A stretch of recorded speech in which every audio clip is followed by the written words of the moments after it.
Hello friends, once again I welcome you in my chemistry class. Today I am going to discuss how to write empirical formula and molecular formula. Today I shall explain this with the help of one example. To understand how to write empirical and molecular formula, let us try to understand through the board here. Today we are going to calculate molecular formula, I put question mark, empirical formula, I put question mark. दोनों हमें find out करना है, okay? For this, I have taken an organic compound, and this organic compound is containing carbon, that is 40% in terms of mass, hydrogen 6.67% in terms of mass, and this organic compound is having a molecular mass 30, okay? Now, before I begin to explain further, let us do one thing. ये जो carbon का जो mass percentage hydrogen का मास percent दिया हुआ है, इसको add करते हैं हम लोग. ऐड करने पर फाइंड दैट कितना आएगा 46.67%. ओके, मीन्स ये तो 100 नहीं हुआ, 100 से कम है. इट मीन्स जो हमारा ऑर्गेनिक कंपाउंड है, कार्बन और हाइड्रोजन तो उसमें है, इसके अलावा we are having oxygen also. Okay, तो how to find out the mass percentage of oxygen. See ये जो 40 और 6.67 दिया है, ये आउट ऑफ 100 है, यानी 100 और 40 कार्बन है, 6.67 हाइड्रोजन है, तो रिमेनिंग आएगा दैट विल बी ऑक्सीजन. तो क्या किया हमने, mass percentage of oxygen is equal to 100 total है, minus mass percentage of oxygen carbon plus mass percentage of hydrogen, and we are getting this one. This is mass percentage of oxygen. Okay, तो till here हमने ये आपको बताया कि organic compound में carbon का मास percent कितना है, हाइड्रोजन कितना है, और फिर ऑक्सीजन का हमने कैलकुलेट करके आपको दिखाया. Okay, now let us proceed further.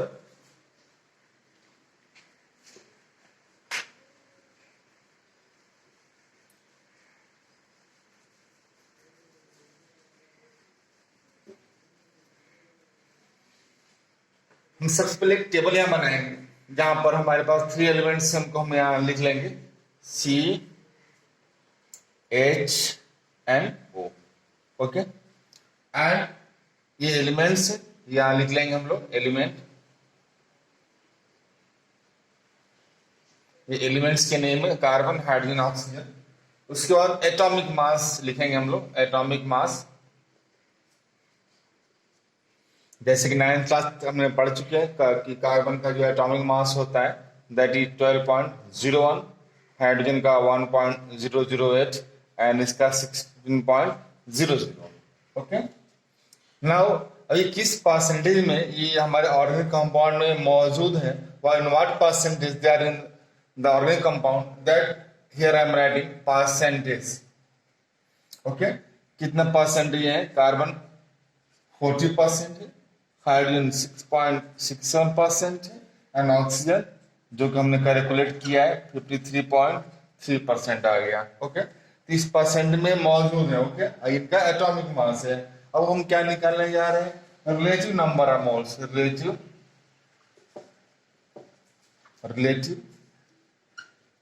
Number of moles मतलब एक दूसरे के कंपैरिजन में ये कितने नंबर ऑफ मोल्स इनके मौजूद है. ओके, ये भी हमने 9th क्लास में थोड़ा बहुत पढ़ रखा है.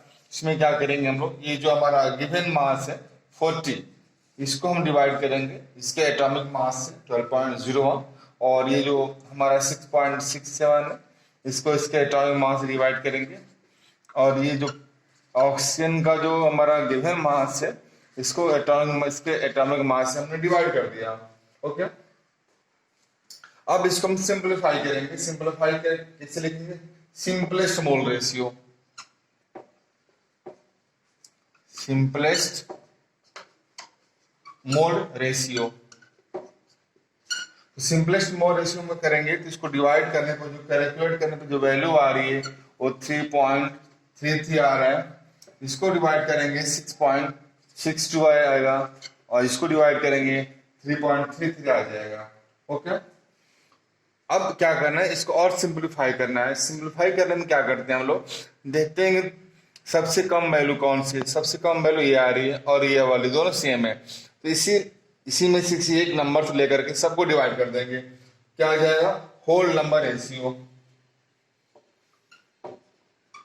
Whole number ratio 3.33 upon 3.33, 6.62 upon 3.33, 3.33 upon 3.33। Okay, इसको सिंप्लीफाई कर लेंगे हम लोग, 1 आ जाएगा, 2 आ जाएगा और ये 1 आ गया। यानी क्या है, this ratio in which this carbon, hydrogen and oxygen, they are present in the organic compound. Okay, and this ratio of atom is empirical formula. Okay, now coming to how to write empirical formula, यहाँ तक सभी बच्चे note कर लेंगे। Okay, note कर लिया होगा, अब मैं इसको रफ करता हूं।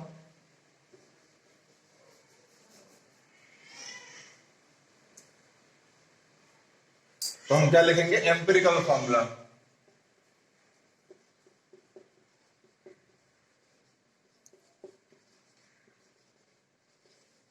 इज इक्वल टू, कार्बन कितना था, 1 था, H कितना था, 2 था, ऑक्सीजन कितना था, 1 था।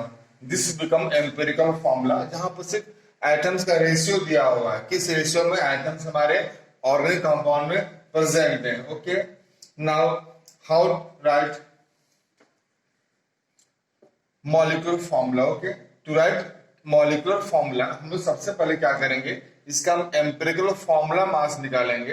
एम्पिरिकल फॉर्मूला मास,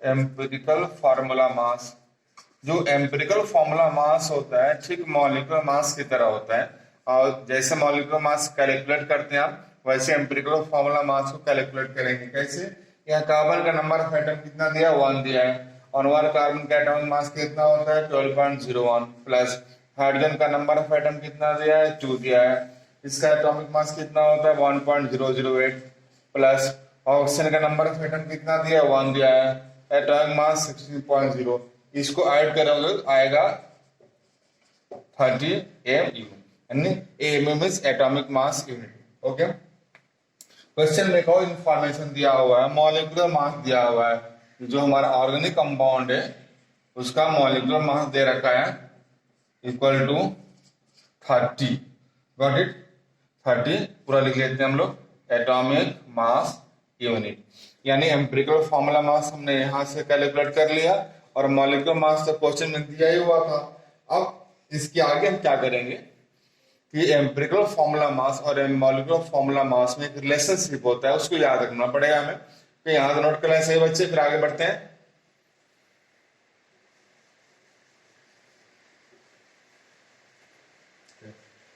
नाउ जो रेशियो की हम बात कर रहे थे, वो रेशियो ये है, molecular mass, okay, is equal to small n into empirical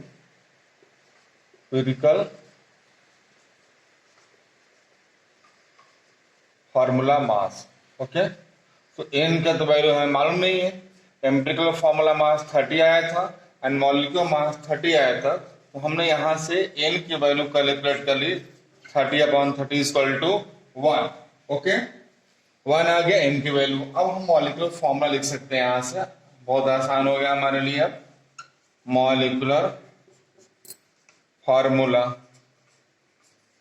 is equal to small n into empirical formula, n की वैल्यू 1 है, तो जो हमारा वैल्यू आएगा CH2, दिस ये मॉलिक्यूलर फॉर्मूला। ओके, तो ये आज हमने सीखा कि कैसे molecular formula and empirical formula calculate किया जाता है। ऐसे अपडेट्स के लिए हमारे साथ बने रहिए। Thank you very much.